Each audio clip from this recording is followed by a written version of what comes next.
अरे क्या बताए, अभी तक पगार नहीं हुई ना, हमें आना है आपके पास। ठीक है, चलिए चलिए।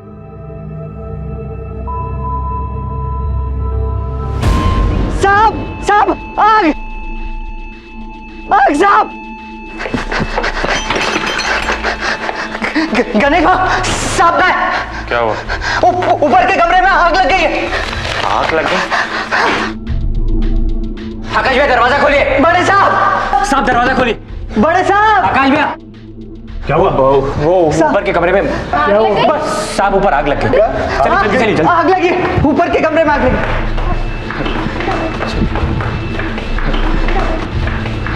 खोलो खोलो, जोर से खोलो।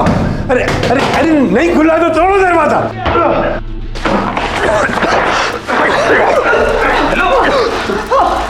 मुंबई के एक उपनगर मलाड के एक बंगलों में एक लड़की अपने कमरे में धुन धुन कर चलती रही और उसके परिवार को इस घटना के घटने की भनक तक नहीं लगी। यूं तो पहली नजर में देखने पर यह मामला आत्महत्या का लग रहा था, लेकिन क्या पुलिस की तफ्तीश शुरू होने के बाद इस जुर्म में एक के बाद एक नई परतें खुलने वाली थी? क्या जुर्म का एक ऐसा कॉकटेल सामने आने वाला था जिसमें ना सिर्फ शोषण और धोखा होगा, बल्कि ठगी, हत्या, लूट और बलात्कार भी पाया जाएगा?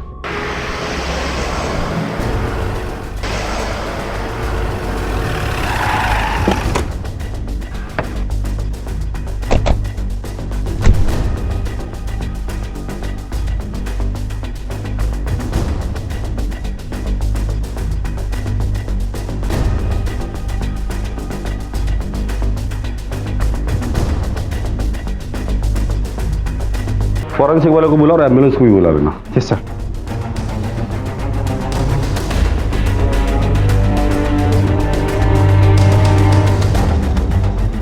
सर लड़की तो स्कूल यूनिफॉर्म पहनी हुई है। क्या ये आपकी बेटी थी? जी नहीं, मेरा बहुत पुराना मुलाजिम है गणेश, उसकी बीवी थी। क्या ये तुम्हारी बीवी थी?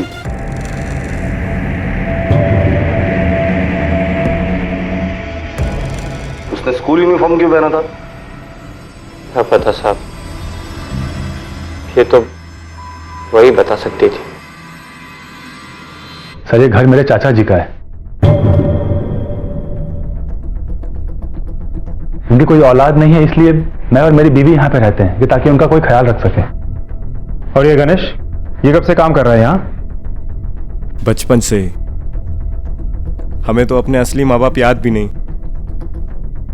साहब ही हमारे माँ बाप हैं और मालिक भी। और हमारी दीपा से शादी भी इन्होंने ही करनी थी। तुम्हारी बीवी ऊपर वाले कमरे में थी, तो तुम कहाँ थे? साहब वो कल रात हमारी लड़ाई हो गई थी, तो मैं गुस्से में आके नीचे गेस्ट रूम में सो गया। लड़ाई झगड़े अक्सर होते थे तुम दोनों के बीच? ऐसी कोई बात नहीं थी। बहुत अच्छा पति था गणेश, दीपा का बहुत ख्याल रखता था। हो सकता है कि तुम्हारी बीवी ने आत्महत्या नहीं की, बल्कि उसकी हत्या की गई। रात को झगड़ा होने के बाद गुस्से में आकर तुमने उसे जला दिया और फिर नीचे आकर सो गए होगे। साहब दरवाजे की कुंडी अंदर से बंद थी और सुबह दरवाजा तोड़कर अंदर घुसे हम। फिर मैंने ऐसा कुछ किया तो दरवाजे की कुंडी बाहर से बंद होती। जितने भोले नजर आते उतने हो नहीं। तुम्हें बीवी की चीखने चिल्लाने की आवाज सुनाई नहीं दी? मैं नीचे गेस्ट रूम में सो रहा था, दरवाजा बंद था और पंखा आवाज भी बहुत करता है, शायद इसीलिए नहीं सुन पाया। पंखे की तेज आवाज में तुझे नींद आ गई, लेकिन बीवी के चीखने चिल्लाने की आवाज सुनाई नहीं दी। इंटरेस्टिंग है। मुझे नींद न आने की बीमारी है। इस बीमारी की वजह से मैं स्लीपिंग पिल्स लेता हूँ, और एक बार स्लीपिंग पिल्स ले लेता हूँ तो फिर गहरी नींद में सो जाता हूँ। हो सकता है इसकी वजह से कोई आवाज सुनाई न दी हो। मैडम कल रात को हम डीवीडी पर मूवी देख रहे थे, तो शायद उसी की आवाज से हमें कुछ सुनाई नहीं दिया। अगर कोई चीखा भी होगा तो हमें कुछ पता नहीं चला। और गणेश और दीपा, इनके बारे में कुछ बता सकते हैं आप हमें?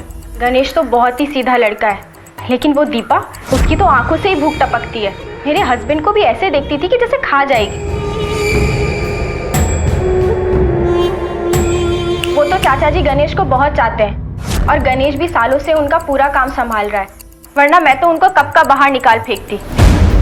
सर एक बात समझ में नहीं आई, एक जवान लड़की जिसकी लाइफ में किसी भी तरह की प्रॉब्लम नहीं थी, वो सुसाइड जैसा इतना बड़ा कदम क्यों उठाया होगा? क्योंकि तांबे ये सुसाइड नहीं मर्डर है। मर्डर? लेकिन आप इतनी श्योरिटी के साथ कैसे कह सकते हो? जिस कमरे में हमें दीपा की लाश मिली थी वहां ऑयल क्या ऐसी कोई भी चीज नहीं मिली थी जिससे खुद को जलाया जा सकता है। दूसरा मुद्दा, दीपा की ये लाश जहां मिली थी उस एरिया को छोड़कर पूरा रूम नीट एंड क्लीन था। जब भी कोई आदमी अपने आप को जला लेता है तो दर्द के मारे चीखता है, चिल्लाता है, छटपटाता है और यहाँ वहां भागता है, जिसके निशान उस कमरे में होने चाहिए थे जो यहाँ नहीं है। इसका मतलब ये सुसाइड नहीं, एक मर्डर ही है। तांबे, ये आकाश, सुभाष, मित्रा और गणेश, इन सबके स्टेटमेंट्स को क्रॉस चेक करो। हो सकता है इनमें से कोई झूठ बोल रहा हो। Okay sir. सर मत हिला। अच्छा सुन, आज उठने में थोड़ी देर हो गई थी तो टिफिन में कुछ बनाया नहीं, स्कूल की कैंटीन में कुछ खा लेना। थैंक यू पापा, कितने अच्छे हो आप। बाय पापा। बाय। अरे मामा को बाय बोलो। बाय माँ। बाय।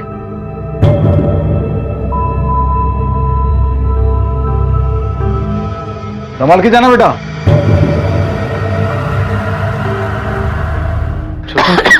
सुमन उठो, दवाई खा, उठो।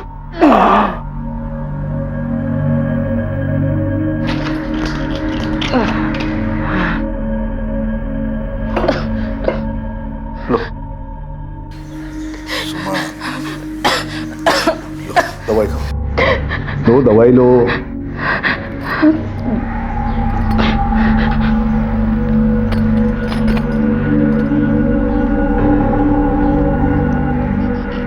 डायलिसिस के लिए जाना है ना? उठो, चलो तैयार हो जाओ।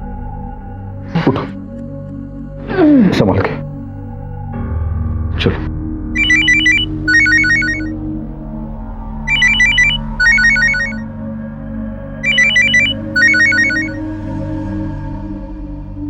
हेलो, क्या? लेकिन कैसे? क्या हुआ? बोलिए ना, क्या हुआ? दीपा तो तुम्हारी साली थी, तुम्हारी बीवी की बहन, तो तुम्हारी बीवी तुम्हारे साथ क्यों नहीं आई? साहब, मेरी बीवी खुद आना चाहती थी, उसकी दोनों किडनियां खराब हो गई, उसकी तबीयत बहुत खराब है साहब, इसलिए। सुरेश जी, क्या आप हमें दीपा के बारे में कुछ बता सकते हैं? मतलब कैसी लड़की थी वो? दीपा बहुत अच्छी लड़की थी सर, एकदम नेक, हमेशा खुश रहती थी, सबको खुश रखती थी, सबसे प्यार करती थी। देखिए, हमें शक है कि उसका मर्डर हुआ है। आपको क्या लगता है, गणेश ये सब कर सकता है? सर, अगर आपने ये सवाल मुझसे पहले पूछा होता तो शायद मैं ना कहता, लेकिन अब मेरा किसी पे विश्वास नहीं रहा साहब, किसी पर भी नहीं। अगर किसी शरीफ इंसान का मर्डर होता है तो तुम्हारा सबसे पहले शक किस पर जाता है? जाहिर सी बात है सर, क्रिमिनल पे। करेक्ट। और किसी क्रिमिनल का मर्डर हो तो? वो तो कोई भी कर सकता है, क्रिमिनल भी या कोई शरीफ आदमी भी। करेक्ट। इसीलिए हमें कैरेक्टर का पोस्टमार्टम करना जरूरी है, जिससे हमें यह पता चले कि दीपा का मर्डर घर वालों ने किया है या बाहर वालों ने। सर, मैंने दीपा के एरिया में उसके बारे में पूछताछ की है, वहां पे किसी ने भी उसके लिए कोई नेगेटिव बात तो नहीं की है। मुझे लगता है बाकी लड़कियों की तरह वो भी नॉर्मल लड़की रही होगी। नीपा, नॉर्मल लड़कियां स्कूल यूनिफॉर्म पहनकर नहीं सोती। सर, तो आपके कहने का मतलब है कि वो एबनॉर्मल थी? नहीं, उसके हालात नॉर्मल नहीं थे। इस केस में पुलिस अब तक सिर्फ एक निष्कर्ष पर पहुंच पाई थी, और वो ये कि दीपा ने आत्महत्या नहीं की थी बल्कि उसकी हत्या हुई थी। और इस हत्या को लेकर उन्हें दीपा के पति गणेश पर शक जरूर था, लेकिन इस हत्या की वजह और गणेश या किसी और को भी इस हत्या से जुड़ने वाली कोई भी कड़ी अब तक उनके हाथ नहीं लगी थी। एक शादीशुदा महिला का एक छोटी बच्ची की तरह स्कूल यूनिफॉर्म पहनकर तैयार होना इस केस की सबसे असामान्य बात थी, और शायद वो महत्वपूर्ण सूत्र भी जो इस हत्या की गुत्थी को सुलझाने में पुलिस की मदद कर सकता था। लेकिन सुलझने से पहले इस गुत्थी का और उलझना अभी बाकी था।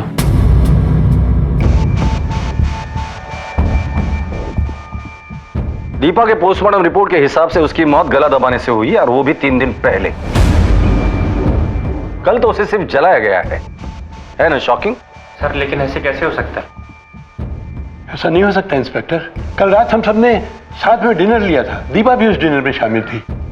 ये सब लोग इस बात के गवाह हैं। रस्तोगी साहब, इंसान झूठ बोल सकता है, साइंस नहीं। पोस्टमार्टम रिपोर्ट में साफ साफ लिखा है कि दीपा की मौत 3 दिन पहले हुई थी। इसका एक ही मतलब होता है, दीपा को 3 दिन पहले मारा गया, फिर ऊपर वाले रूम में रखा गया और कल उसे जलाकर हमें यह दिखाने की कोशिश की कि दीपा ने आत्महत्या की है। तो कहीं आप हम पर तो शक नहीं कर रहे हैं ना इंस्पेक्टर? आकाश साहब, ये मर्डर का मामला है। जब तक हमें असली कातिल नहीं मिलता, आप सब लोग हमारे शक के दायरे में रहेंगे। हमें शक है कि दीपा के कत्ल की साजिश में आप सब लोग शामिल हैं। सर, दीपा हमारे नौकर की बीवी थी, भला हम उसको क्यों मारेंगे? पता चल जाएगा। सर मेरी बात तो चलिए सर। बोल बोल बोल बोल जल्दी बोल बोल। जितना भी मार लीजिए, मैंने दीपा को नहीं मारा। मैं कह रहा हूं मैंने दीपा को नहीं मारा।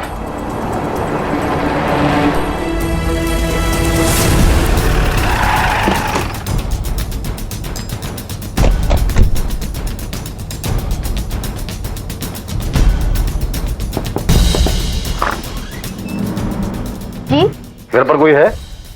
माँ, पुलिस अंकल। आप लोग? आपके पति कहाँ हैं? वो मेरी दवाइयाँ और घर का राशन लाने गए। दीपा और गणेश के संबंध कैसे थे?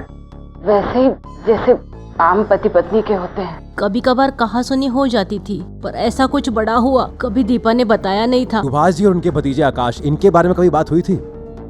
सुभाष जी तो देवता आदमी है। उन्होंने ही मेरी दीपा की शादी गणेश जी से करवाई थी। वो तो उसे अपनी बहू की तरह रखते थे और आकाश जी के बारे में ऐसे कुछ खास नहीं बताया था।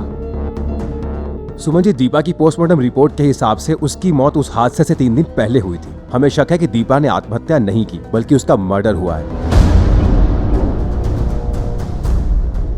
ये आप लोग क्या कह रहे हैं?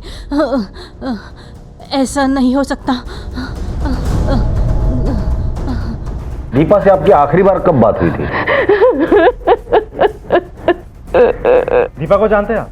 हाँ सर, जानते। आखिरी बार कब देखा था दीपा को? सर ध्यान से तो याद नहीं है, लेकिन 2-3 दिन पहले उसको देखा था मैंने, उसके बाद नहीं देखा। जी, मैंने उसे 2-3 दिनों से नहीं देखा। सर, एक बहुत ही चौंका देने वाली खबर हाथ लगी है सर। ये देखिए।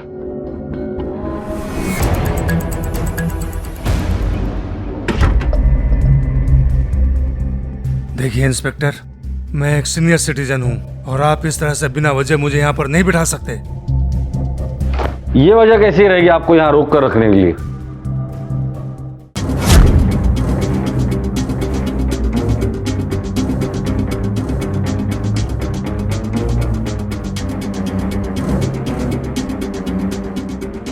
ये सच है, दीपा मेरी ही पत्नी थी, गणेश की नहीं। ये बात आपने सिर्फ हमसे नहीं, पूरी दुनिया से छुपा कर रखी थी। क्यों? इसलिए कि दुनिया मेरा मजाक बनाती। इसलिए मैंने दुनिया की नजरों में गणेश को उसका पति बना दिया था। लेकिन दरअसल दीपा मेरी पत्नी थी। तो उसे मारा क्यों? नहीं सर, मैंने उसे नहीं मारा। बरसों के बाद मेरी जिंदगी में वो मेरे अकेलेपन को दूर करने के लिए आई थी। मैं उसे कैसे मार सकता था सर? क्या? चाचा जी ने दीपा से शादी की थी? ये कैसे हो सकता है? सर, अगर ये बात सच भी है ना, तो भी हमें इस बारे में कुछ नहीं पता। हमें तो शुरू से यही पता है कि दीपा गणेश की पत्नी है। हाँ, चाचा जी दीपा पे मेहरबान जरूर थे, लेकिन सर उनके पीछे ये सब वजह होगी, ये बात तो मैं सपनों में भी नहीं सोच सकती थी। बचपन से ही साहब के साथ ही रहा, कभी किसी चीज के लिए मना नहीं किया। इसलिए तू तेरे मालिक के कहने पर दीपा का दिखावे का पति बनने के लिए तैयार हो गया। दीपा को बताया शादी तेरे साथ हो रही है और उसे धोखा देकर शादी तेरे मालिक से करवाई। धोखा दिया दीपा को? नहीं साहब, धोखा नहीं दिया है मैंने। दीपा मेम साहब को अच्छे से मालूम था कि उनकी शादी मेरे साथ नहीं बल्कि साहब के साथ हो रही है, और उनको ही नहीं, उनकी बहन सुमन और उनके जीजा सुरेश को भी मालूम था। सुरेश को बुलाओ। सर। बोल। हो साहिब, मैं और सुमन दोनों इस बात को जानते थे। हमने वकील को घर पर बुला के उन दोनों की शादी करवा दी थी। आसपास वालों को, रिश्तेदारों को यह बताया था कि दीपा की शादी गणेश के साथ हो गई है। तुमने तो कहा था कि दीपा तुम्हारी बेटी की तरह है, फिर उसकी शादी उसकी दुगनी उम्र वाले आदमी के साथ क्यों की? साहब, दीपा मांगलिक थी। हमने उसकी शादी के लिए बहुत कोशिश की, लेकिन कहीं कुछ नहीं हुआ था। एक दिन सुभाष जी ने दीपा का हाथ मांगा, लेकिन सुभाष जी की उम्र को देख के हम लोग थोड़ा सोच विचार में पड़ गए थे। लेकिन दीपा ने उनसे शादी करने के लिए हाँ बोल दी, तो हमें भी हाँ बोलना पड़ा। तुमने समझाया नहीं उसे? बहुत समझाया था सर। सुमन ने तो अपनी कसम तक दी थी उसको, लेकिन दीपा ने एक ना मानी।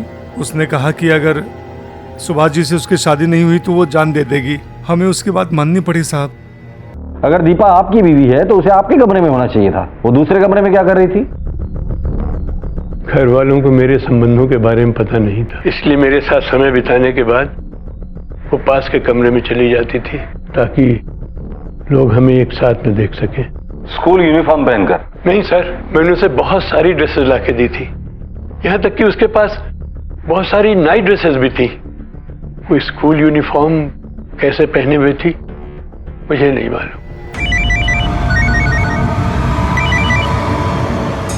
हेलो, हाँ मैं ठीक हूँ। चाबी का इंतजाम हो गया? ठीक है, तो कल सुबह पक्का। क्या लगता है सर, इस सुभाष और दीपा के रिश्ते की सच्चाई का उसके मर्डर के साथ कोई लेना देना हो सकता है? क्यों नहीं हो सकता?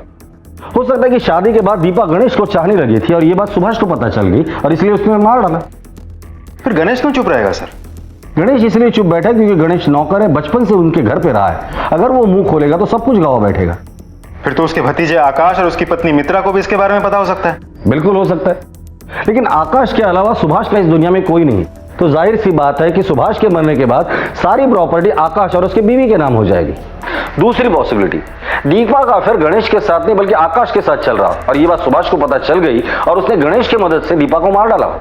सर, सुभाष और बाकी लोगों के कॉल और लोकेशंस की डिटेल्स। सर, पिछले 4 दिनों के दौरान गणेश, आकाश, मित्रा और सुभाष के लोकेशन में कुछ भी सस्पिशियस नहीं रहा है, लेकिन सुभाष के लैंडलाइन से ये नंबर मिला है। उस हादसे के होने के कुछ 1 हफ्ते पहले से सुभाष के लैंडलाइन से इस नंबर पर और इस नंबर से लैंडलाइन पर काफी कॉल्स एक्सचेंज हुई हैं, जो कि हादसे के होते ही बंद हो गई अचानक से। किसका नंबर है ये? सर, ये एक मॉर्ग के केयरटेकर वसंत खोबरागड़े का है। मॉर्ग? सर,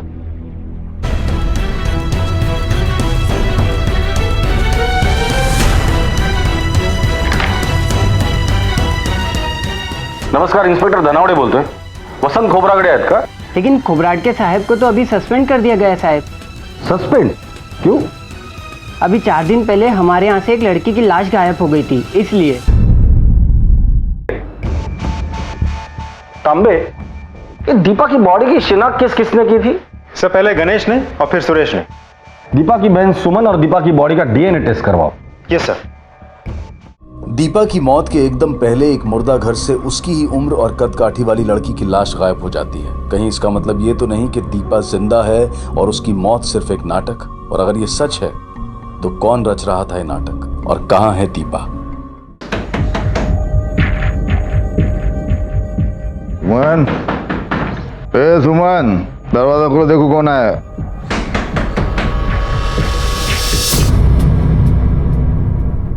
आप लोग? हमें सुमन से मिलना है।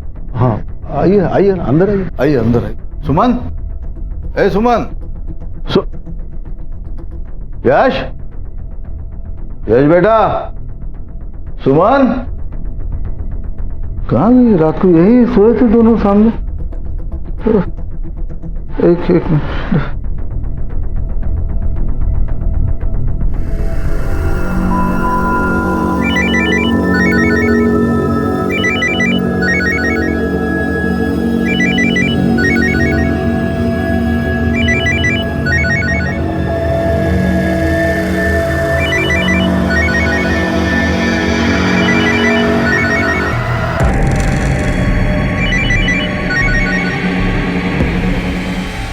उसका फोन तो यहीं पर, फिर कहाँ चली गई? एक मिनट, शायद डॉक्टर के पास गई होगी।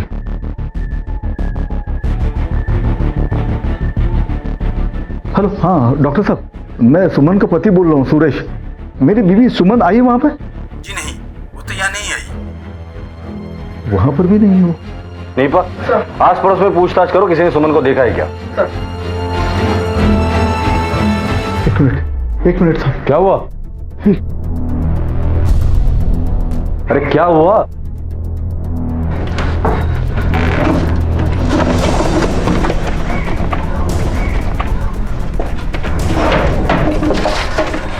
अरे हुआ क्या वो तो बताओ। साहब मैं लुट गया साहब, बर्बाद हो गया। सारे जेवर सारे पैसे लेकर भाग गई सुमन।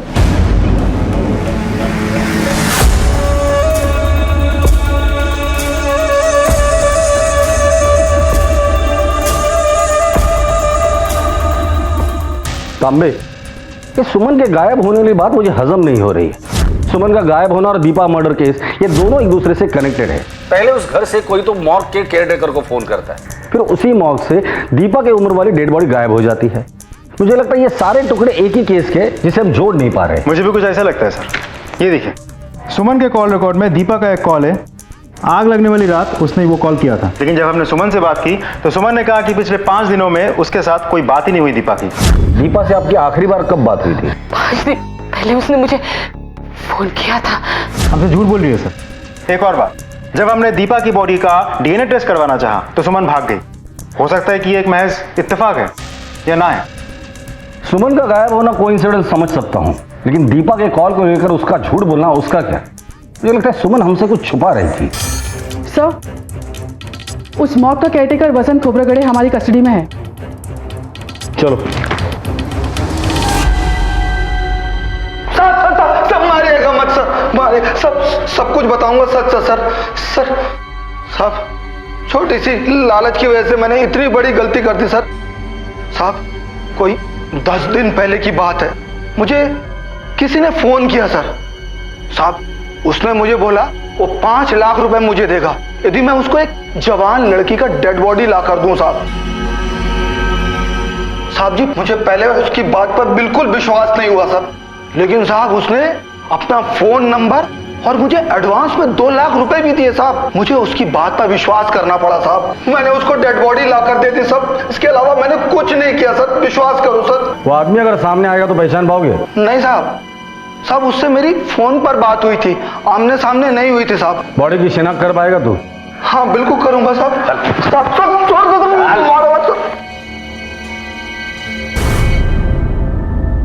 क्या मैं इसका हाथ देख सकता हूं?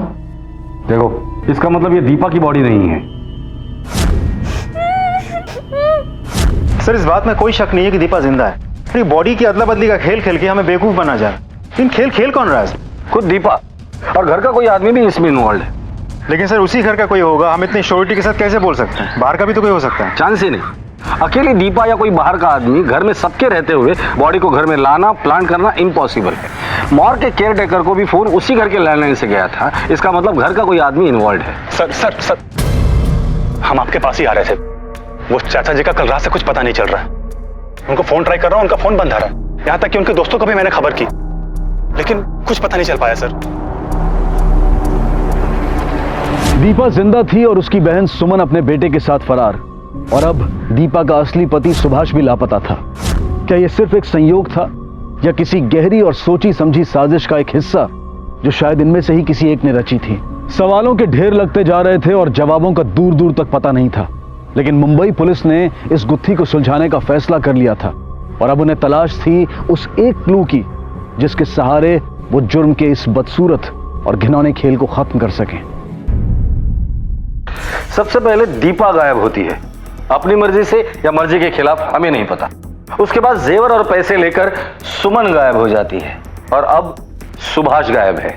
मुझे लगता है तीनों का एक के बाद गायब होना एक दूसरे से कनेक्टेड है, पर कैसे, ये हमें ढूंढ कर निकालना है। तो हम एक काम करो, सुभाष के साथ साथ दीपा, आकाश, मित्रा और सुमन, इनके बैंक स्टेटमेंट्स निकालो, और सुभाष, दीपा, सुमन और यश, इनके फोटोग्राफ्स हर पुलिस स्टेशन में सर्कुलेट करो और खबरियों को काम पर लगा दो। Okay sir. सर, पिछले 6 महीनों में सुभाष के अकाउंट से आकाश के अकाउंट में कुल 16 लाख रुपए ट्रांसफर हुए।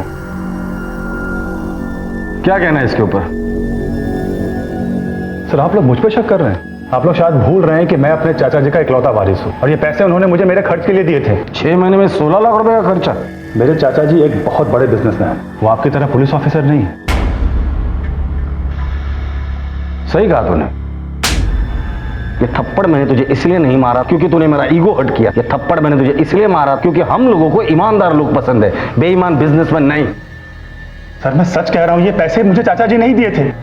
तांबे सर मैं सच कह रहा हूं, सर यकीन करो, सर मैं झूठ नहीं बोल रहा हूं, ये पैसे चाचा जी नहीं थे। देखिए मैडम, आपका पति तो हमें कोऑपरेट नहीं कर रहे, पर आप चाहे तो इनकी मदद कर सकते हैं, वरना ये ऐसे ही पीटता रहेगा। बोलो। सर, आकाश चाचा जी को ब्लैकमेल कर रहे थे दीपा से शादी को लेकर। क्या? सर मैं मानता हूं कि मैं चाचा जी को ब्लैकमेल कर रहा था कि अगर उन्होंने पैसे नहीं दिए तो मैं उनको दोस्तों में बदनाम कर दूंगा, लेकिन इसका ये मतलब नहीं कि सर मैंने उनका खून कर दिया है। दीपा की डेड बॉडी मिलने के बाद चाचा ने पैसे देने से मना किया होगा और गुस्से में आकर तुमने उन्हें मार डाला। सर ऐसा नहीं है, चाचा जी इसके बाद भी मुझे पैसे दे रहे थे, तो फिर मैं उनका खून क्यों करूंगा? तो फिर किसने मारा होगा? सर यही तो मुझे नहीं पता कि किसने मारा। तू ऐसे सच नहीं बोलेगा तांबे, जब तक ये सच नहीं बोलता पीटो इसे। सर आकाश ने कोई खून नहीं किया। सर प्लीज मुझसे मत मारिए। सर सुभाष ने तुम्हारे अकाउंट में 3 लाख रुपए ट्रांसफर किए थे, किस लिए? वो सर उनके बहुत एहसान है मुझ पर। सर ये सुमन की ट्रीटमेंट में मेरे बहुत पैसे खर्च हो गए थे, मेरे पास पैसे बचे ही नहीं थे, तो मैंने मेरी गांव की जमीन बेचने के लिए निकाली थी, लेकिन वो भी नहीं बिक रही थी, तो मैंने सुभाष जी से 3 लाख रुपए उधार लिया था। ये जमीन का व्यवहार होने के बाद उनको लौटाना था, लेकिन वही पैसा लेके सुमन भाग गई साहब। सर अगर मेरी बात झूठी निकली तो मुझे फांसी पे चढ़ा देना सब, आई शपथ। ठीक है, जाओ तुम। सर नजर रखना इस पर। आकाश को बहुत तोड़ा सर, लेकिन उससे ज्यादा कुछ बोल नहीं रहा है। मुझे लगता है उसके पास बताने के लिए जो कुछ भी था वो बता चुका। नहीं तांबे, वो और भी कुछ जानता है लेकिन मुंह नहीं खोल रहा है। वैसे ये काम कहाँ करता है? सर किसी गारमेंट शोरूम में मैनेजर का काम करता है। वहां जाके इंक्वायरी करो, शायद कुछ हाथ लग जाए। फिलहाल उसे जाने दो, लेकिन उस पर भी नजर रखना। ओके सर, हमारे एक खबरी ने सुमन को विरार के घर में देखा है। चलो।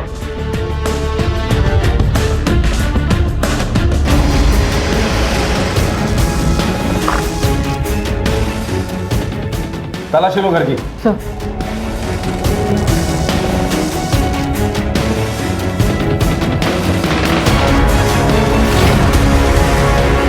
Sir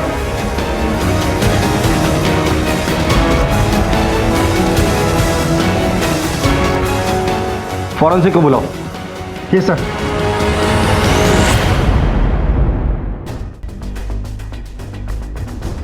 Nipah, yes sir. पता करो ये घर किसके नाम पर है और किसे रेंट पर दिया था। Right sir. सर, सुभाष मारा जा चुका है, दीपा जिंदा है और सुमन और दीपा दोनों ही फरार है और किसी भी नेबर ने उनको एक साथ नहीं देखा है। वैसे देखा जाए तो दोनों को एक साथ ही होना चाहिए था। होना तो चाहिए और यही हुआ होगा।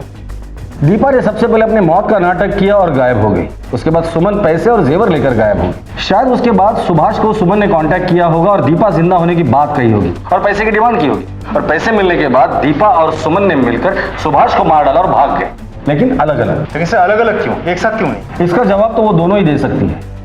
सुरेश ने हमसे कहा था कि सुमन को किडनी का प्रॉब्लम है और उसे डायलिसिस की जरूरत पड़ती है। इस एरिया में जितने भी डायलिसिस सेंटर है उन्हें कांटेक्ट करो और उनके सुमन की डिटेल्स दे दो और उनसे कहो अगर वो वहां आती है तो सबसे पहले हमें कांटेक्ट करे। सर, अब मुझे इंतजार कल का है। क्यों सर?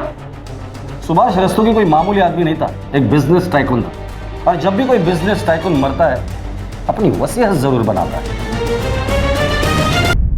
वकील साहब पढ़िए।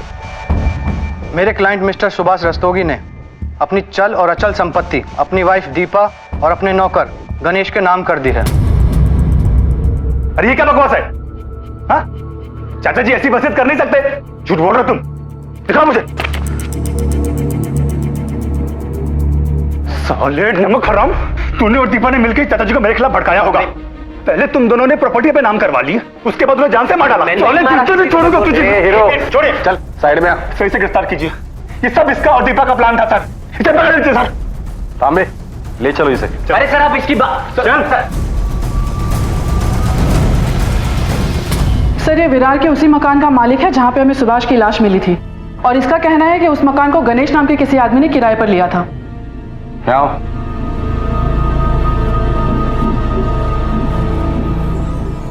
यही है वो आदमी?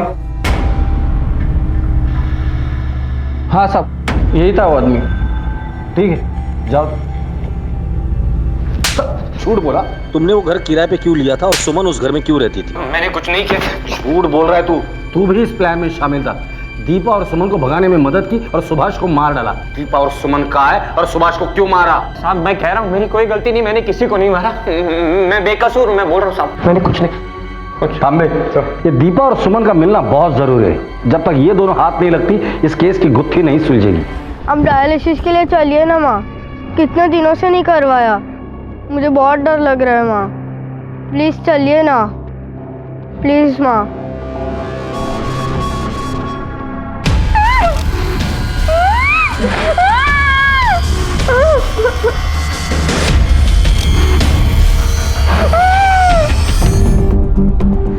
सर, आकाश के स्टोर से ये बैग मिला है। क्या है इसमें? खोलो।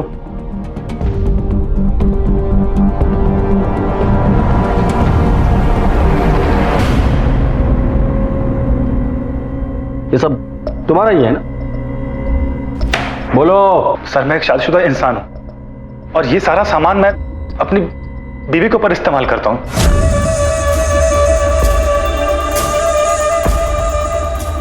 अब क्या ये भी क्राइम है? नहीं नहीं, बिल्कुल क्राइम नहीं है। पर क्या है, तुम्हारे घर में एक औरत की लाश मिली है जो स्कूल यूनिफॉर्म में थी, और जो कि तुम इस खेल के माहिर खिलाड़ी हो, तो हो सकता है जो तुम खेल अपनी बीवी के साथ खेल रहे थे, हो सकता है कि वही खेल तुम अपने अंकल की बीवी दीपा के साथ खेल रहे हो। एनीवेज, तुम्हारे अंकल की मौत हो चुकी है और दीपा अपनी मौत का नाटक करके फरार है। तो सिर्फ इतना बता दे, दीपा कहाँ है?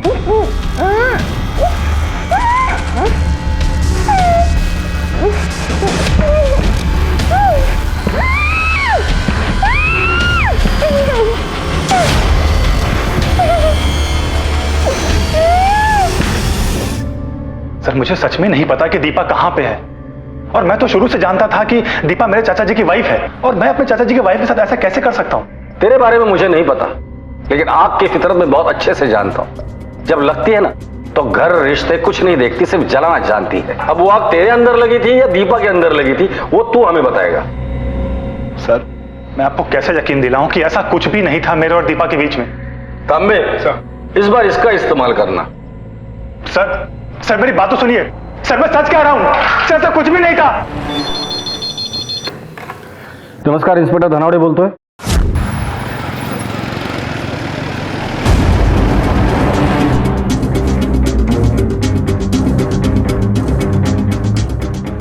ले चलो इसे।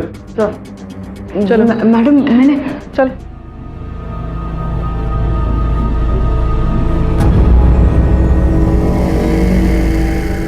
आप भी यहाँ? दीपा मैडम का है? वो ठीक तो है ना? आप दोनों साथ में थे, आप अकेले हैं? हमारा शक सही निकला। तूने मदद की थी ना दीपा और सुमन को यहाँ से भगाने में? साहब पर मैंने मदद की थी, और इसीलिए मुर्दा घर से लाश लेकर जलाई, ताकि लोगों को लगे कि वो मर चुकी है और कोई उन्हें ढूंढने की कोशिश ना करे। तो ये सब किया क्यों तुमने? आपको आकाश भैया के ऑफिस से जो सामान मिला था वो दरअसल चुराया हुआ, कि दीपा मैडम और सुमन जी की मदद करूंगा। लेकिन तुम्हारी पूरी प्लानिंग फेल हो गई। सुमन के बजाय अब दीपा सुरेश के चुंगल में है। लेकिन मुझे समझ में ही नहीं आ रहा है, सुरेश के घर पे तो 24 घंटे नजर रखी थी, फिर वो वहां से बाहर निकला कैसे और विरार पहुंचा कैसे, और इस वक्त कहां है वो?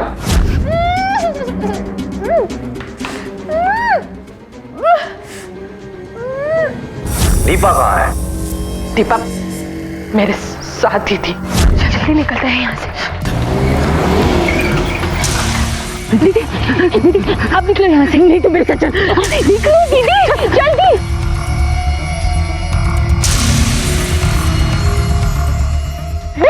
दीपा को किडनैप किसने किया? मेरे पति ने। सुरेश ने?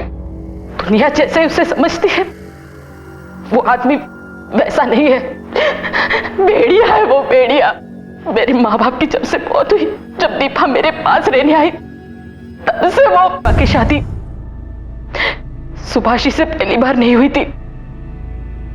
इससे भी 3 बार उसकी शादी करा चुका है सुरेश। उसने तो अपना धंधा बना लिया था। वो तो ऐसा शिकार ढूंढता था जो अकेला आदमी हो और बहुत पैसे वाला हो। वो उसे दीपा को जबरदस्ती अपने पास जाने के लिए बोलता था, और शादी होने के बाद वो उसे मार डालता। और पति की मौत के बाद पत्नी की पूरी जायदाद दीपा को मिल जाती वो उसे खुद रख लेता। सुभाष जी चौथे और सबसे बड़े शिकार थे। सर सुरेश हमारी सोच से कहीं ज्यादा होशियार निकला। उसे पता था कि हम उस पर नजर रखे हुए हैं, इसीलिए अधिकतर समय दिन में वो घर पे ही रहता था, फिर रात को पीछे के दरवाजे से वो निकल जाता था। मैंने उसके मोबाइल फोन की लोकेशन रिपोर्ट भी चेक की। इसे पता चलता है कि वो मड आइलैंड पहुंच के ही उसका फोन स्विच ऑफ कर देता था ताकि हम उसके एग्जैक्ट लोकेशन ट्रैक ना कर पाए। और वो अब अपने घर से भी गायब है, फरार है सर। लेकिन ये एक बात तय है, उसने दीपा को जहां कहां भी रखा है वो एरिया मड आइलैंड के आसपास का ही है। लेकिन सर मड आइलैंड तो इतनी बड़ी जगह है, कहां ढूंढेंगे हम उसे? तांबे मालवनी से लेके जेट्टी तक 2 से 3 वाइन शॉप होंगे, 10 से 12 बार एंड रेस्टोरेंट है जो खाना और शराब होम डिलीवरी करते हैं। ये सुरेश एक नंबर का पियक्कड़ है, बिना पिए खाना भी उसके गले से नीचे नहीं उतरता। जितने भी वाइन शॉप है, बार एंड रेस्टोरेंट है और होम डिलीवरी करने वाले लड़के हैं, सबको इस सुरेश की फोटोग्राफ दिखाओ। किसी ना किसी ने तो उसको जरूर देखा होगा। Okay sir.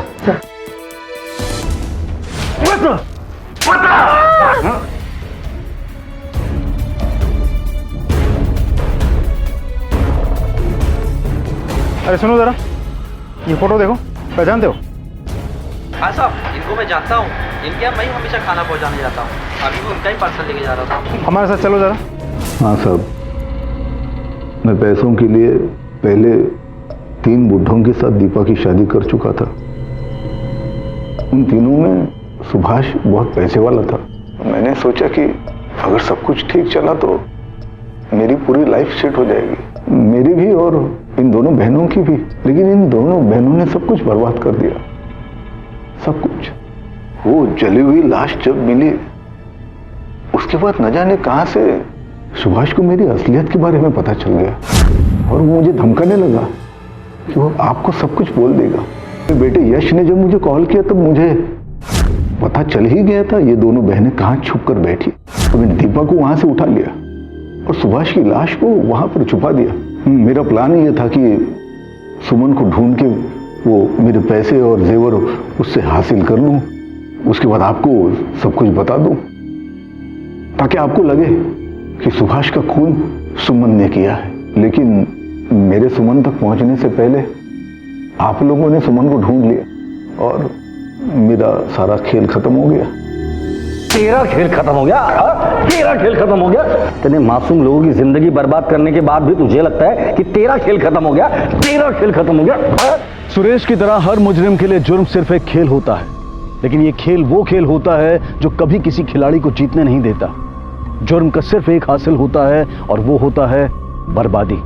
सुरेश ने दीपा की मजबूरी का फायदा उठाकर न सिर्फ अपने रिश्ते बल्कि पूरी इंसानियत को भी शर्मसार कर दिया और अनजाने में ही सही उसके इस गलत में बराबरी का साथ दिया खुद दीपा और उसकी बहन सुमन ने। गणेश ने दीपा का साथ देने का काबिल तारीफ फैसला लिया, लेकिन वो भी गलत रास्ता चुनने की गलती कर बैठा और इन सब की मिलीजुली गलतियों ने वो हालात पैदा कर दिए कि जिनमें फंसकर सुभाष और खुद दीपा तक को अपनी जान गंवानी पड़ी। इस कहानी में हम सब के लिए सीख है कि हम अपने आप से वादा करें कि उनकी इस गलती को हम अपनी जिंदगी में दोबारा कभी ना दोहराएं। नमस्कार, आदाब। क्राइम पेट्रोल डायल 100 में आप सबका स्वागत है। इंसान की जरूरतें उसके जीवन में उसकी दिशा और उसकी गतिविधि को निर्धारित करती हैं। अब ये जरूरतें कितनी जायज और नाजायज होती हैं, इस पर उनके जीवन में होने वाले अच्छे बुरे घटनाक्रम तय होते हैं।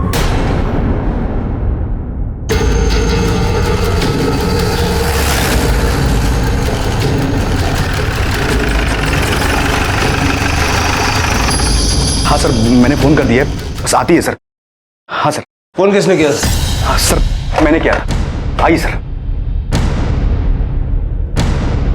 ये देखिए सर, ये रूम है। तुम्हारा ही क्लाइंट था ना? नाम क्या था इसका? सर, रूम तो विवेक गरोडिया के नाम से बुक किया था सर। ठीक है, बाहर रुको।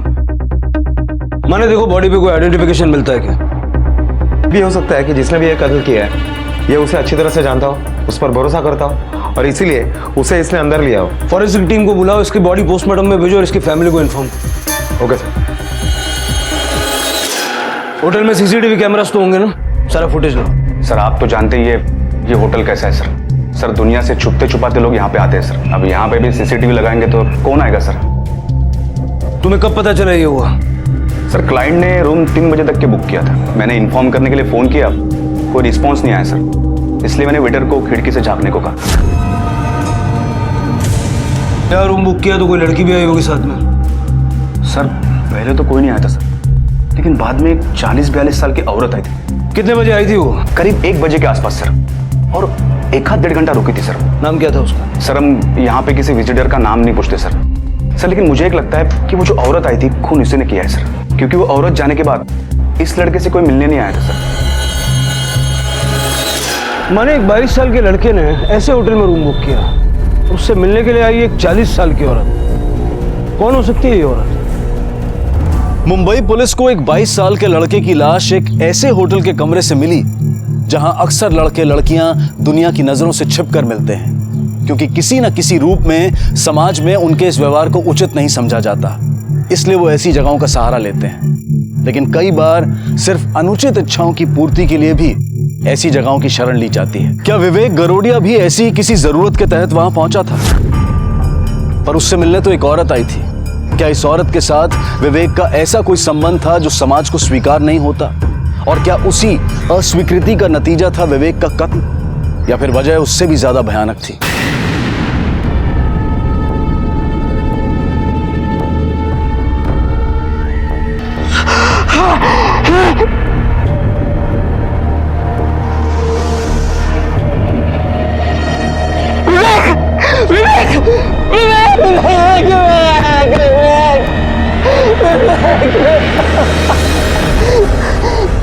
बस बस।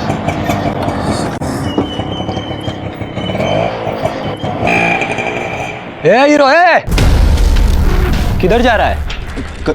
हाँ? चल पैसे निकाल फटाफट।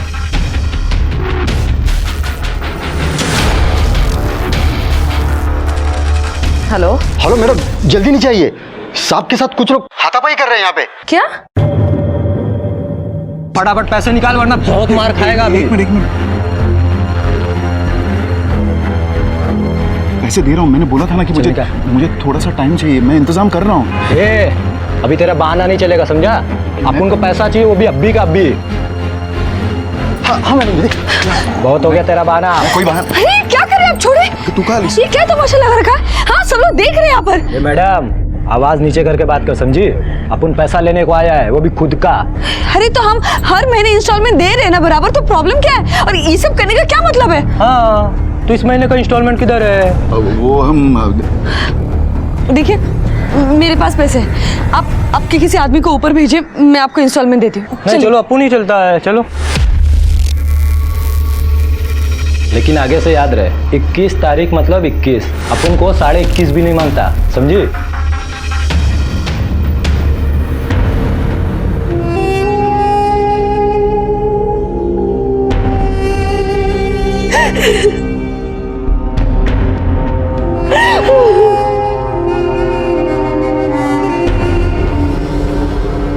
नहीं साहब, मैं नहीं मानता, मेरा बेटा किसी औरत के साथ ये नहीं हो सकता साहब। तो तुम्हारा बेटा उस बाजारो होटल में क्या बिजनेस मीटिंग के लिए गया था? अब मुझे ये नहीं पता वो वहां क्यों गया था। आप जिस औरत के साथ चक्कर की बात कर रहे हो ना, वो झूठ है साहब। साहब मेरे बेटे की गर्लफ्रेंड थी। नाम क्या उसका? सर मेरा नाम सुहानी राउत है। मेरा और विवेक का 1 साल से अफेयर था। हमारा काफी सीरियस रिलेशनशिप है और इसके बारे में हम दोनों के परिवार वालों को पता है। विवेक का किसी 40 साल की औरत के साथ भी अफेयर था क्या? नहीं सर, बल्कि कल होटल में मैं उसके साथ थी। कितने बजे? सुबह 11 बजे। और वहां से निकली कब? तकरीबन 12:30 बजे। मैं और विवेक अक्सर उस होटल में जाया करते थे। क्यों? वो सर। ठीक है, फिलहाल जा सकती हो, अगर जरूरत पड़ी तो पूछताछ के लिए दोबारा बुलाएं।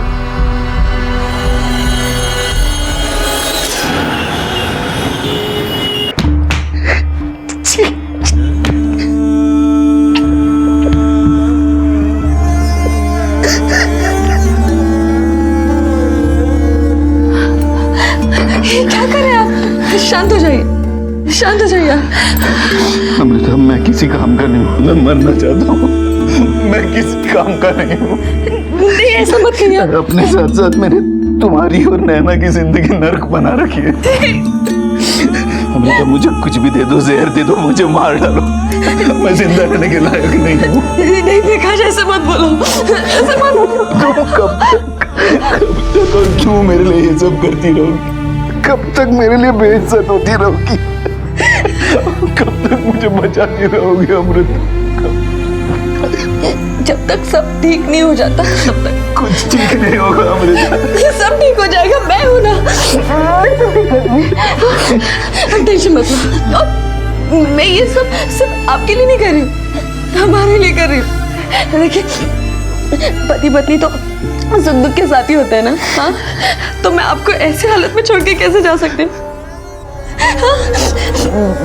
अभी जो भी होगा ना हम दोनों साथ में फेस करेंगे। हाँ मैं आपको छोड़ के कभी नहीं जाऊंगी, मैं आपको कभी नहीं।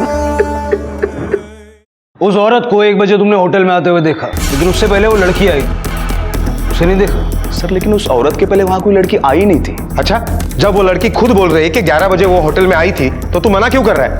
चल बता, झूठ क्यों बोल रहा है? सर मैं झूठ क्यों बोलूंगा? सर हो सकता है मैं 1-2 मिनट के लिए इधर उधर हो गया होगा और उस वक्त वो लड़की आई होगी और मैं उसे नहीं देख पाया। सर उस लड़की को नहीं देखा, औरत को तो देखा था ना? हाँ सर। उसका हुलिया बता।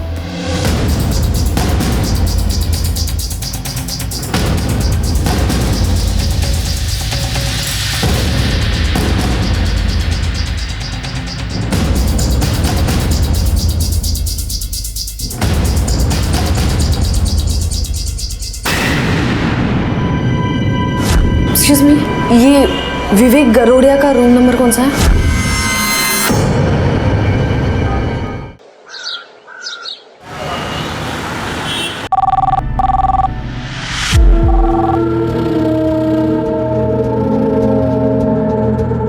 क्या हुआ? ये लड़की मेरा फोन तक नहीं उठाती, रात भर घर नहीं आई वो। मुझे तो डर लग रहा है कहीं।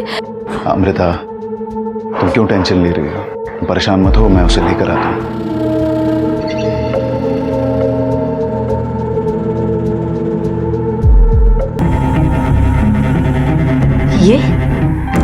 ये तो अमृता महाडिक है, विवेक की ट्यूशन टीचर।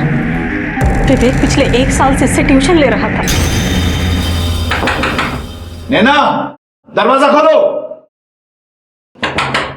दरवाजा खोलो नैना। अरे भाई साहब, कौन हो आप और क्यों शोर मचा रहे हो? मैं अपनी बेटी को लेने आया हूँ।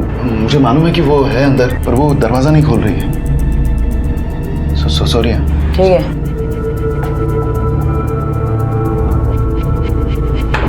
नैना, क्या आप विवेक गरोड़िया को जानती हो? हाँ वो मेरा स्टूडेंट है, पिछले 1 साल से वो मुझसे ट्यूशन ले रहा है। आप उसे आखिरी बार कब मिली थी? क्या हुआ सर, आप मुझसे ये सब सवाल क्यों पूछ रहे हैं? क्योंकि विवेक का खून हुआ है। क्या? नैना, बेटा मेरी बात सुनो, प्लीज मेरे साथ घर चलो। कितने दिन हुए तुम घर नहीं आई हो, हमें तुम्हारी चिंता हो रही है। प्लीज ये चिंता मिंता करने का नाटक बंद कीजिए। आपको पता है मैं आपके साथ घर नहीं जाऊंगी, फिर ये नाटक करके किसको दिखा रहे हो? क्या चाहिए क्या आपको मुझसे? समझिए, क्या चाहिए आपको? ये चाहिए ना आपको, ये लीजिए।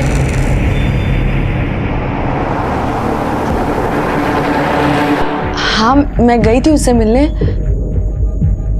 क्योंकि मुझे पैसों की जरूरत थी और वो मुझे मदद कर रहा था। पैसों की मदद? जी। क्यों?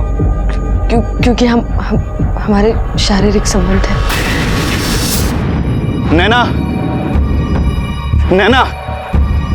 बेटा मेरी बात। तुम्हारी हिम्मत कैसे मुझे हाथ लगाने की? हाथ कैसे लगाया मुझे? क्या कर रही हो बेटा, चिल्ला क्यों रही हो तुम? हाथ कैसे लगाया मुझे? नहीं कुछ नहीं भाई साहब, क्या हुआ? दादा, ये आदमी रोज मुझे परेशान करता है, परेशान करके रखा है इसने मुझे। नैना क्या कह रही है? आप प्लीज मेरी हेल्प कीजिए, प्लीज। अरे शर्म नहीं आती तुझे? ये तेरी बेटी की उम्र की है। अरे भाई साहब ऐसा कुछ नहीं है। चुप बे। अरे एक मिनट, अरे एक मिनट दीदी, आप लोग गलत समझ रहे हो, वो मेरी बेटी है। हम अच्छी तरह जानते हैं, जब मार पड़ती है ना तो माँ बहन बेटी याद आती है। भाई साहब एक मिनट, मैं झूठ नहीं बोल रहा हूँ। ये देखिए, ये मेरी पत्नी है और ये मेरी बेटी है नैना। दीदी ये देखिए, मैं सच कह रहा हूँ, मैं झूठ नहीं बोल रहा हूँ। अरे नैना कहाँ? नैना! विवेक आपको कब से पैसे दे रहा था? 6-8 महीने से। पहले तो मुझे लगा कि वो मेरी हालत देखकर सचमुच में मेरी मदद कर रहा है, फिर बाद में मुझे उसकी इंटेंशंस पता चले जब वो अपनी मदद की कीमत मांगने लगा और वाहियात फरमाइश करने लगा। उसके बाद उसकी हिम्मत और बढ़ गई और जब वो पैसे देने आया तो और उस दिन उसने मेरे साथ में मैं मना भी नहीं कर पाई क्योंकि अगर वो पैसे देना रोक देता तो मेरा परिवार सड़क पर आ जाता। आपको हमारे साथ पुलिस स्टेशन चलना पड़ेगा।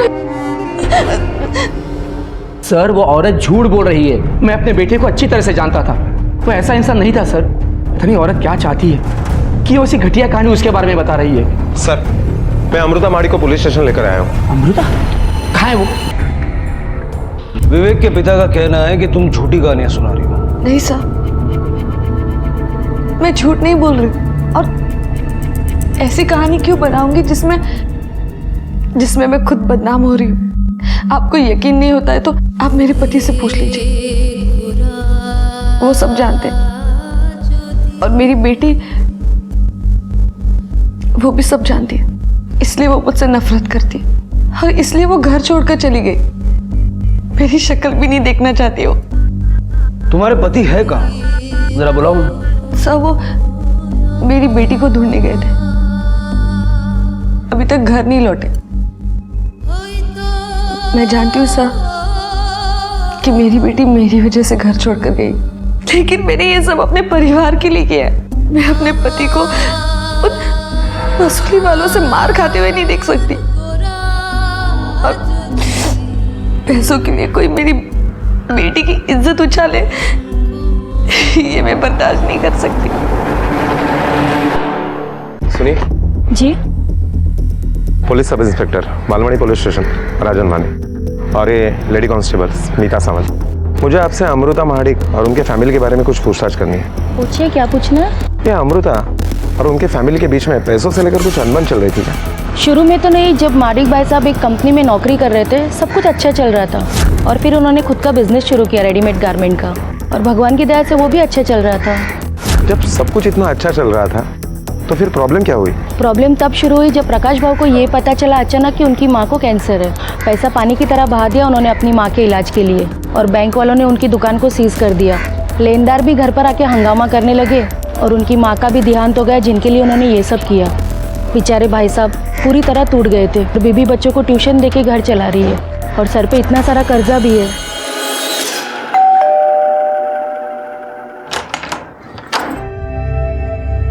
नैना कहाँ? आई नहीं आपके साथ?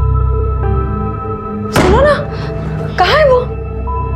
अगर मिलती तो उसे ले आता, मैं उसे ढूंढ नहीं पाया। झूठ बोल रहे आप। हमेशा की तरह आज फिर से उसने आपकी बेइज्जती की होगी, आपके मुंह पर थूका होगा।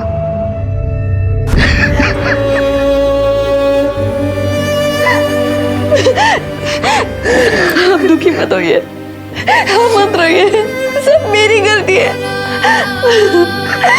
मेरे गलत फैसले का नतीजा है कि नैना आपसे इतनी नफरत करती है। इस परिवार को बचाने के लिए मैंने अपने आप को गिरा दिया। ऐसा बचा नहीं पाई, क्या करूं? ऐसा क्या करूं कि सब कुछ मेरे से ठीक हो जाए, पहले जैसा हो जाए। सर ये देखिए, इन पेपर्स के मुताबिक पिछले 1 साल में विवेक ने अमृता को पूरे 9 लाख रुपए दिए। इसका मतलब अमृता सच बोल रही है। कोई ऐसा है जिसे अमृता और विवेक का रिश्ता पसंद नहीं था और इसीलिए उसने विवेक को मार दिया। लेकिन ऐसा कौन हो सकता है सर? अमृता का पति या उसकी बेटी भी हो सकता है, क्योंकि अमृता के मुताबिक उन दोनों को इस रिश्ते के बारे में मालूम था। या फिर विवेक के घर वाले जो अपने बेटे की धोखाधड़ी और समाज में बेइज्जती से नाराज थे। विवेक की गर्लफ्रेंड भी हो सकती है।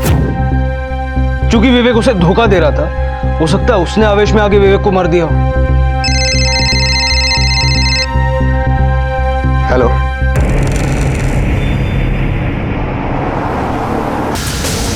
नैना, नैना, नैना, मुझे तुमसे बात करनी है। पर मुझे तुमसे कोई बात नहीं करनी। लेकिन तुम्हें मेरी बात सुननी पड़ेगी। देखो, तुम्हें मुझे जितनी गालियां देनी ना दो, जितनी नफरत करनी करो, लेकिन आज के बाद अगर तुमने अपने बाबा के साथ बदतमीजी से बात की ना, तो मैं तुम्हें जान से मार दूंगी, ये समझी? तो तुमने मुझे पहले मार दिया है। जिस दिन तुम्हारे लालची होने की वजह से मेरा रेप हुआ गया। हम दोनों मिलकर ना धंधा करते हैं, खूब पैसे कमाएंगे, फिर शायद तुम्हारे पैसों की भूख शांत हो जाए। ऐसे भी अब हम दोनों की इज्जत तो रही नहीं है, यही सब करते हैं। और ये जिम्मेदार माँ होने की और बीवी होने का नाटक ना बंद कर दो।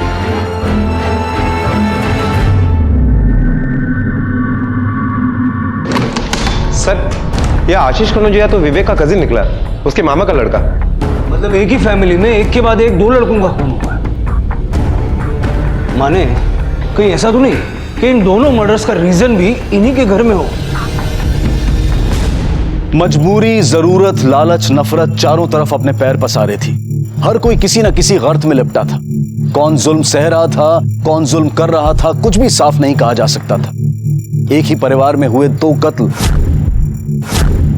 क्या पुलिस की मुश्किल को आसान करने वाले थे, या फिर ये केस और पेचीदा होने वाला था? क्या इन दोनों ही हत्याओं की वजह और हत्यारा कोई एक ही था, या फिर ये दोनों हत्याएं अपने अलग अलग कारण लिए हुए थी? मुझे समझ में ही नहीं आ रहा। अगले महीने हम 1 लाख रुपए कैसे भरेंगे? तुम्हें अपनी बेटी से ज्यादा पैसों की चिंता हो रही है। मुझे पैसों से ज्यादा ये टेंशन हो रही है कि अगर हमने उन्हें पैसे नहीं दिए तो वो हमारे साथ क्या करेंगे?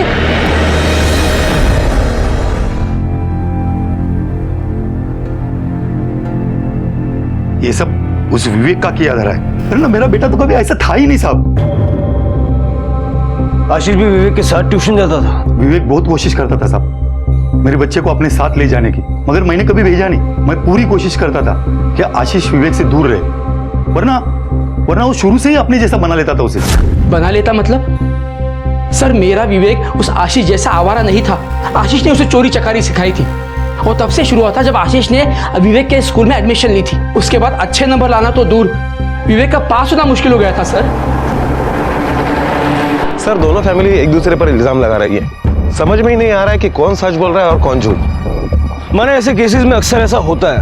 ऐसे वक्त पे इन्फॉर्मेशन घर से नहीं बाहर से निकालनी पड़ती है। दोनों एक ही कॉलेज में पढ़ते ना, कॉलेज में इंक्वायरी करो। Okay sir. सर, वो दोनों तो एकदम बेस्ट बडी थे, अच्छी बुरे सारे काम साथ ही करते थे। क्या तुम लोग बता सकते हो कि दोनों को बिगड़ने में किसका हाथ है? अब हम कैसे बताएं किसने किसे बिगाड़ा? सर, लेकिन एक बात, पैसे बहुत उड़ाते थे। मैंने आशीष के कॉल रिकॉर्ड्स और मोबाइल लोकेशन निकलवाऊं। हो सकता है कि इनके साथ में किए हुए क्राइम्स और कुछ गंदी आदतों की जानकारी इससे हाथ लगे, जिनका इसके कत्ल से कोई संबंध नहीं। Okay sir.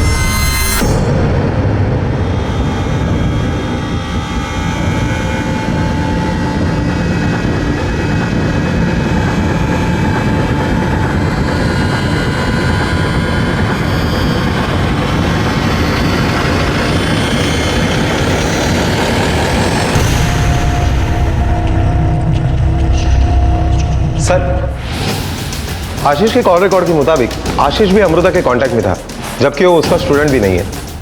माने इसका मतलब ये बेस्ट बडीज और अमृता मिलके कुछ और ही खिचड़ी पका रहे थे। और एक बात सर, अमृता ने हमसे कहा कि उसकी एक बेटी भी है, लेकिन जब भी हम उसके घर पर गए वो कभी दिखाई नहीं दी। माने इसका मतलब यहाँ एक नहीं कई एंगल्स हैं।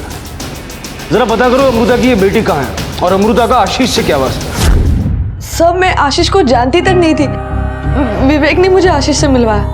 किस लिए? उसने तो तुम्हारे पास से कभी ट्यूशन लिया भी नहीं था। फिर? ट्यूशन के लिए नहीं सर, वो एक्चुअली विवेक ने कहा कि उसके पास मुझे देने के लिए पैसे नहीं है, इसलिए उसने आशीष को मुझसे मिलवाया। मतलब ये कि अब आशीष मुझे पैसे देगा और उसके बदले में मैं उसके साथ भी। थैंक गॉड तुम आ गए। सुबह से रिकवरी एजेंट के फोन आ रहे थे, तो मुझे जल्दी से पैसे दे दो।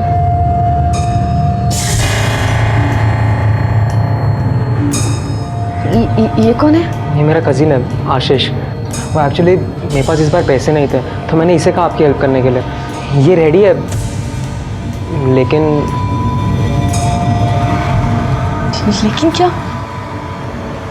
उसे भी बदले में आपसे कुछ चाहिए। पागल हो गया? जो बात सिर्फ हम दोनों के बीच में थी तुमने इसे क्यों बता दी? अरे मैंने बताया नहीं, मुझे बताना पड़ा। आपको पैसे की ज़रूरत थी और सिर्फ उसी के पास पैसे थे। देखो अभी वो रेडी है, वो पैसे लेकर आया, ये आपके ऊपर। आपको पैसे चाहिए तो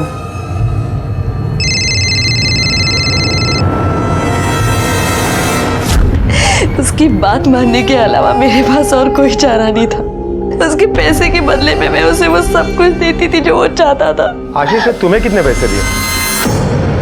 1 लाख रुपया? आशीष उसे क्यों देगा 1 लाख रुपया? है कौन ये अमृता? और क्या समझती क्या अपने आपको? और ऐसी झूठी कहानियां क्यों बना रही है? उसने इतनी रकम निकाली होती तो मुझे पता नहीं चलता। साहब बकवास कर रही हो। साहब आप जब चाहे मेरा अकाउंट डिटेल चेक कर सकते हैं। 1 रुपया भी इधर का उधर नहीं हुआ है। सर हमने आशीष के फैमिली मेंबर्स के अकाउंट डिटेल्स चेक किए लेकिन इनके अकाउंट में ऐसा कोई भी अमाउंट एक्सेस नहीं हुआ है। तो अमृता झूठ बोल रही है, लेकिन क्यों? उसके पास झूठ बोलने का क्या मकसद है? जरा उस पर नजर रखो और उसकी बेटी की भी इंक्वायरी करो। Okay sir. नैना बेटी और अमृता मैडम के बीच का रिश्ता बहुत अच्छा था, जैसे एक माँ और बेटी के बीच में होता है वैसे। अच्छा था मतलब? कुछ महीने पहले तो सब ठीक ठाक लग रहा था, लेकिन अचानक जैसे गायब हो गई हो। साहब ये जो लड़की जा रही है ना, उसका नाम मयूरी है, नैना की सहेली है। आप उससे पूछिए, उसे सब पता होगा। तुम नैना की दोस्त हो ना, नैना के बारे में कुछ बता सकती हो? नैना बहुत अच्छी लड़की थी सर, बहुत होशियार थी, पर अचानक 5-6 महीने पहले उससे क्या हो गया पता नहीं, उसने कॉलेज आना छोड़ दिया था। मैंने उससे बात करने की कोशिश की लेकिन वो बहुत डिस्टर्ब रहती थी सर। डिस्टर्ब रहती थी? किस वजह से?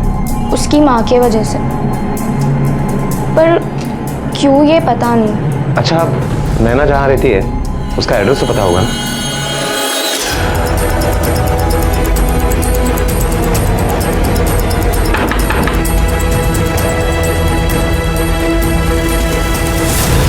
तुझे पता है, एक नाबालिग लड़की के साथ शारीरिक संबंध बनाना और उसे अपने माँ बाप की मर्जी के खिलाफ अपने पास रखना, ये कानूनन जुर्म है। सर मैंने उसके साथ कोई जबरदस्ती नहीं की थी, बल्कि वो खुद अपनी मर्जी से मेरे साथ आई थी। एक दिन मैं घर जा रहा था तो सर क्या आप मुझे लिफ्ट दे देंगे? कब से ऑटो का वेट कर रही हूँ, कोई नहीं मिला, प्लीज। हाँ क्यों नहीं, आओ बैठो। Thank you.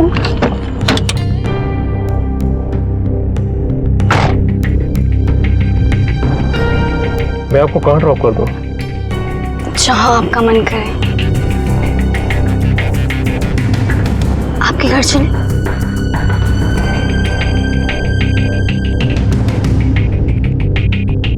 सर एक तो वो खुद मुझे प्रोवोक कर रही थी और दूसरा मैं नहीं जानता था कि वो अंडर एज है। अब आप ही बताइए सर, इसमें मेरी क्या गलती है? तेरी गलती यह है कि तू एक घटिया इंसान है जिसका कोई दीन ईमान नहीं है।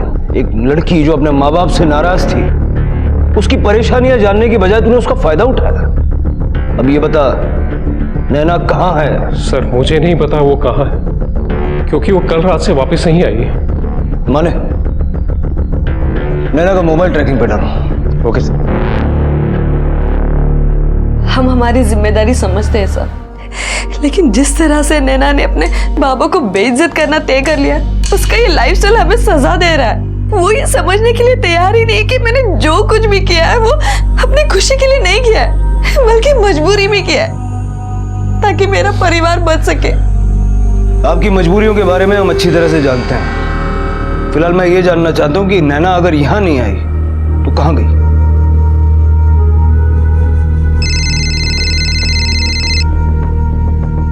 हेलो, क्या सर?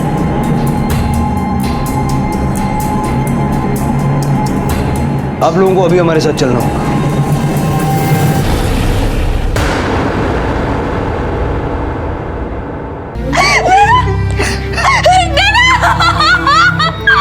अमृता का वो एक फैसला जो उसने अपने परिवार की सलामती के लिए लिया, वो उसके परिवार के लिए विनाशकारी साबित हुआ। देखिए, नैना की मौत किस तरह हुई ये तो हम अभी आपको नहीं बता सकते। मेरा मतलब है सुसाइड या फिर एक्सीडेंट या अब ये सब पता करके हमें क्या मिलने वाला है?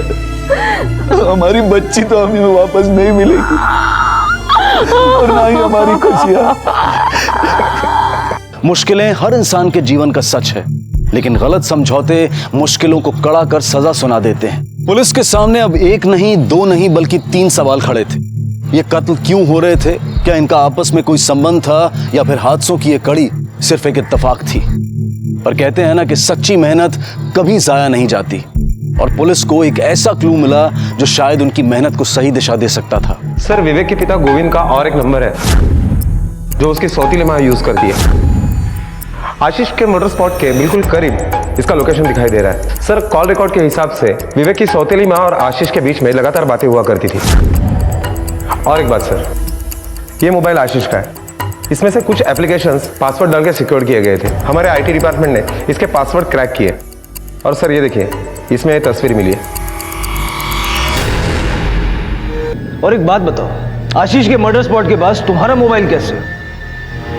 तुम समझ चुके हैं कि तुम्हारे और आशीष के नाजायज संबंध थे। अब सीधे सीधे बताओगी या अपने तरीके से बुलवाएं? हाँ सर, थे मेरे नाजायज संबंध आशीष के साथ, पर मैं क्या करती? विवेक के पिता से ना तो मुझे प्यार मिल रहा था ना ही सुख। मामा मामी ने जबरदस्ती मेरी उनसे शादी करवा दी थी, और फिर वही हुआ जो नहीं होना चाहिए था। और फिर ये आशीष आए दिन मुझसे पैसे मांगने लगा। मैंने इसे पैसे दिए भी, लेकिन फिर एक दिन मुझे पता चला कि ये मेरे दिए हुए पैसे उस टीचर पर खर्च करता है। तो सुनकर मुझे बहुत गुस्सा आया, और उसी दिन मैं आशीष से बात करने गई। मैंने कहा, तुझे अमृता और मुझ में से किसी एक को चुनना होगा। तुम मुझे पैसे देती हो क्योंकि उसके लिए वो सब मैं करता हूँ जो वो मामा नहीं करता है, और इन पैसों को लेकर मैं क्या करता हूँ तुम्हें कोई मतलब नहीं होना चाहिए, समझे? मतलब है, मुझे हर बात से मतलब है। और हाँ, अगर मुझे धोखा दिया ना, बहुत पछताओगे। अब भी चल निकल यहाँ से। हाँ, मैं बोल दूंगा मामा को कि मेरी मामी क्या चीज है, फिर न घर की रहेगी ना घाट की, समझे? बता, विवेक को क्यों मारा? मेरे यकीन मानिए सर, विवेक के मर्डर में मेरा कोई हाथ नहीं है। मैं उस दिन घर पर थी। अब चाहे तो मेरे घर के आसपास की औरतों से पूछ लीजिए। मैंने उसे नहीं मारा सर, नहीं मारा मैंने उसे। जैसे ही कोई अपनी आंखें बंद करके अपने जमीर को मारकर मौका परस्ती की तरफ कदम बढ़ाता है, उसके गुनहगार बनने की संभावनाएं बढ़ जाती हैं। क्योंकि जो लोग नैतिकता को भुलाकर सिर्फ अपने सांसारिक सुखों के लिए जीने लगते हैं, अक्सर उनका अंत भी ऐसा ही होता है। इसलिए बेहद जरूरी है कि किसी भी गलत राह पर कदम बढ़ाने से पहले इंसान को 1000 बार सोचना चाहिए, क्योंकि ये मानसिकता सिर्फ एक नहीं बल्कि कई लोगों के लिए खतरनाक साबित हो सकती है। और यही हुआ था आशीष और विवेक के साथ। नई नई परतें खुल रही थी, लेकिन ये सवाल अब भी बाकी थे कि आखिर विवेक का कत्ल किसने और क्यों किया था, और नैना का जो कत्ल हुआ था वो कोई हादसा था या फिर उसने सुसाइड किया था। ये जानने के लिए पुलिस ने सभी तथ्यों को शुरू से जांचने का फैसला किया। सर, विवेक की बॉडी जिस होटल में मिली, उस होटल का मालिक विवेक के पिता का दोस्त है। मतलब ये हो सकता है कि विवेक के वहां आने जाने और उसके अमृता के साथ के रिश्ते की खबर उसको लगातार मिलती हो। माने कहीं ऐसा तो नहीं कि बेटे से तंग आके बाप ने उसे मरवा दिया? जिस दिन विवेक का खून हुआ, गोविंद के मोबाइल की लोकेशन होटल की थी क्या? नहीं सर, लेकिन ऐसा भी हो सकता है कि गोविंद ने अपना फोन जानबूझकर घर पर छोड़ दिया हो। होटल के मालिक और मैनेजर को उठा लो। मैं मानता हूँ कि मैंने ही गोविंद को बताया था कि विवेक हमारे होटल में आता है, लेकिन सर हमने किसी का खून नहीं किया और न ही किसी को मदद की, और न ही हम जानते हैं कि गोविंद ने खून किया है या किसी से करवाया है। हम सच बोल रहे हैं साहब। माने विवेक का मोबाइल, लैपटॉप, हार्ड डिस्क और वो सारी चीजें जो उसके कमरे से बरामद हुई लेके आओ। एक बार फिर से सब कुछ बारीकी से देखना होगा, कहीं हम कुछ मिस तो नहीं कर रहे। Okay sir. पैसे किधर है? अपन ने बोला था ना, एक भी दिन लेट नहीं मांगता। हाँ, मैं जानता हूँ, मैं कोशिश कर रहा हूँ। कोशिश गई तेल लेने। पैसे निकाल अभी के अभी, वरना मैं तेरी जान निकाल दूंगा इधर ही। भाई साहब, ये क्या कर रहे हैं आप? हमारे पास पैसे नहीं है, आप ही बताइए हम क्या करें। इन्हें कुछ मत कीजिए प्लीज। आपको मेरे साथ जो करना है कीजिए, लेकिन इन्हें छोड़ दीजिए। अपन को 10,000 नहीं 18 लाख रुपए लेने का है। कितना? 18 लाख। और वैसे भी तेरी तो 10,000 की भी औकात नहीं है। चल, अपन तेरे को एक दिन का और टाइम देता है, इंतजाम करके रख। वरना अपुन इंतजाम करेगा ना, बहुत महंगा पड़ेगा तेरे को, समझा? हाँ। 1 दिन का टाइम। माने मैं कह रहा था ना, हम कुछ मिस कर रहे हैं। बुलाओ उसे और दिखाओ ये वीडियो। छोड़ूंगी नहीं मैं तुझे, पुलिस के पास लेके जाऊंगी। तेरी हिम्मत कैसे हुई यार?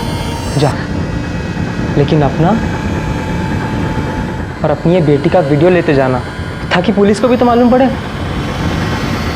कि तूने कितने पैसे लिए मेरे साथ सोने के। और तुम उसकी धमकी से डर गई। पुलिस के पास आने की बजाय तुम दोनों पति पत्नी ने मिलकर उसे ही मारने का प्लान बना डाला। नहीं सर, हमने उसे नहीं मारा। हम उसे क्यों मारेंगे? वो तो हमें पैसे देता था, हमारा कर्जा उतरता था उससे। हम ऐसा क्यों करेंगे? आप उसकी गर्लफ्रेंड को क्यों नहीं पूछते? मुझे वो लड़की समझ में ही नहीं आती। कोई भी लड़की विवेक जैसे इंसान के साथ कैसे रह सकती? वो इतना डोमिनेटिंग है, औरतों को जूती की तरह इस्तेमाल करता है, यूज करता है उन्हें। कोई भी उसके साथ खुश नहीं रह सकता सर, हमने सुहानी का सारा कच्चा चिट्ठा निकाल लिया है। जिस दिन मर्डर हुआ उस दिन उसने अपने क्रेडिट कार्ड से एक नाइफ और एक सीढ़ी खरीदी। ये माल जहां से खरीदा गया वहां के सीसीटीवी फुटेज में दिख रहा है कि उसने और एक लड़के ने मिलकर वो सीढ़ी टेम्पो में डाली और वहां से निकल गए। टेम्पो का नंबर मिला? हाँ सर, वो टेम्पो राहुल के नाम पर ही रजिस्टर्ड है और ये राहुल वही है जो सीसीटीवी फुटेज में दिखाई दे रहा है। और ये राहुल सुहानी का कजिन ब्रदर भी है। सर, जिस होटल में विवेक का मर्डर हुआ वहां से कुछ ही मीटर दूरी पर राहुल का मोबाइल स्विच ऑफ हो गया। शायद उसी नाइफ से ये खून हुआ होगा। लेकिन मेरी एक बात समझ में नहीं आई कि उन्होंने सीढ़ी क्यों खरीदी। हाँ सर, उस दिन रूम में झांकने के लिए हमने यही सीढ़ी यूज की थी। पर सर, ये हमारे होटल की सीढ़ी नहीं है। सर, हमें लगा कि उस दिन जो प्लम्बर यहाँ पे काम करने आया था उसकी रह गई होगी सर।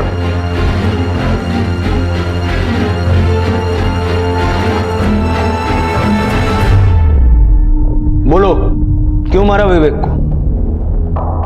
विवेक ने मुझे बिना बताए हमारा इंटीमेट मोमेंट का वीडियो बना लिया था और मुझे ब्लैकमेल कर रहा था कि मुझे आशीष के साथ फिजिकल रिलेशन बनाना पड़ेगा, नहीं तो वो ये वीडियो सबको दिखा देगा। तो जब मन करता मुझे यूज करते, दिन रात कभी भी। तंग आ गई थी इस सबसे। फिर मैंने राहुल की मदद से विवेक को मार दिया।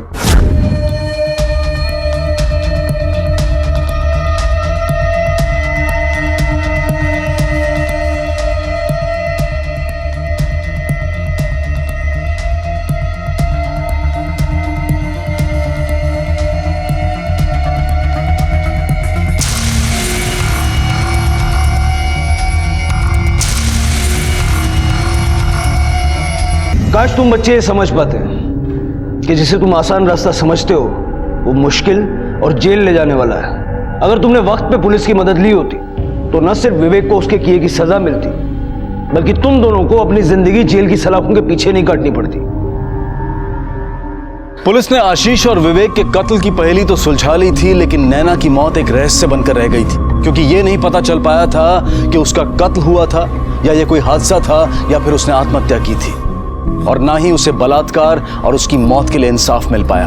अमृता और प्रकाश ने अगर अपनी मजबूरियों की वजह से गलत रास्ता नहीं अपनाया होता तो नैना शायद आज जिंदा होती और एक खुशहाल जिंदगी जी रही होती। सुहानी और राहुल को विवेक के कत्ल के लिए और पूनम को आशीष के कत्ल के लिए गिरफ्तार किया गया। ये सभी इस वक्त न्यायिक हिरासत में हैं और पुलिस चार्जशीट फाइल करने की तैयारी कर रही है। जिंदगी का दूसरा नाम संघर्ष है, इसलिए इसके सामने कभी हथियार न डालें, बल्कि बेहतर कल और बेहतर जिंदगी के लिए संघर्ष करें और किसी भी हाल में किसी भी रूप में जुर्म के भागीदार ना बने और कोशिश करें कि कोई और भी इसका शिकार ना हो। इसी विचार के साथ अब मैं अनूप सोनी आपसे विदा लेता हूं। फिर मुलाकात होगी अगले एपिसोड में एक और चौंका देने वाले केस के साथ। तब तक अपना और अपने परिवार का ख्याल रखें और देखते रहें क्राइम पेट्रोल डायल 100। सबक एक को सीख हम सबको। जय हिंद। क्राइम पेट्रोल के और भी दिलचस्प कहानी देखने के लिए हमारे चैनल को सब्सक्राइब करें और बेल आइकॉन दबाना न भूलें।